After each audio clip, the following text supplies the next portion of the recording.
চলে আসলাম আরেকটি নতুন রেসিপি নিয়ে। এটা লাল আলু, গোল গোল লাল আলু রান্না, খুবই মজা লাগে খেতে। এটা আলুর দম। এই আলুর দম এই আলু দিয়েই বানাইতে হয়, বেশি মজা লাগে এই আলু দিয়ে। তাই চলে আসলাম আপনাদের সাথে আলুর দমের এই রেসিপিটা শেয়ার করতে। আলুটা সুন্দর করে আমি ধুয়ে নিয়েছি। ধুয়ে নিয়ে আমি একটু চুলার পাড়ে দিয়ে দিলাম।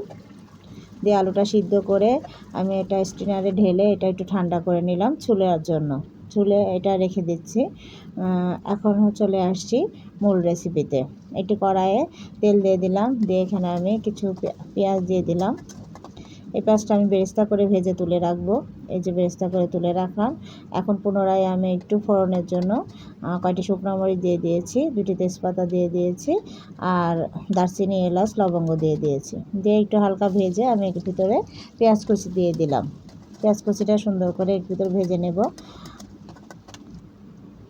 এখন আমি বাকি মশলা দিয়ে দিচ্ছি, জিরা বাটা, আদা বাটা, রসুন বাটা, হলুদের গুঁড়া, মরিচের গুঁড়া, ধনিয়া গুঁড়া, সব একসঙ্গে আমি এর ভিতর দিয়ে দিলাম।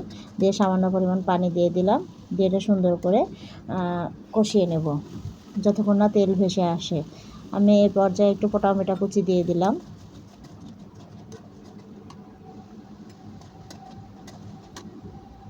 এখন দিয়ে দিলাম আমি আলুগুলা, ছুলে রেখেছিলাম আলুগুলা দিয়ে দিলাম।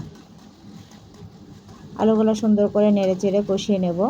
অল্প অল্প পানি দিয়ে দিয়ে অনেকক্ষণ ধরে এটা কষাইতে হবে। কষানোতে এতে সমস্ত মশলা ভিতরে আস্তে আস্তে ঢুকে যাবে। এই আলুর দমটি পরোটার সাথেও খেতে খুবই মজা লাগে, রুটির সাথেও আপনারা খেতে পারবেন, খুবই মজা লাগে। তবে পরোটার সাথে বেশি মজা লাগে, লুচির সাথেও আপনারা খেতে পারেন। তারপর আমি সামান্য পানি দিয়ে এটা ফোটাবো। এ পর্যায়ে আমি লবণের টেস্ট করে সামান্য পরিমাণ লবণ আমার লাগবে, আমি সেটা দিয়ে দিলাম। দেখুন হয়ে গেছে। আমি আস্ত কাঁচামরিচ 5-7টা দিয়ে দিলাম, আর দিয়ে দিলাম ভাজা জিরার গুঁড়া, আর দিয়ে দিলাম একটু গরম মশলা ভাজা গুঁড়া দিয়ে দেখুন প্রায় হয়ে আসছে এটা আমার সুন্দর। আমি এখন পেঁয়াজ বেরেস্তা দিয়ে নামিয়ে ফেলবো। ব্যাস হয়ে গেল কি সুন্দর মজাদার আলুর দম।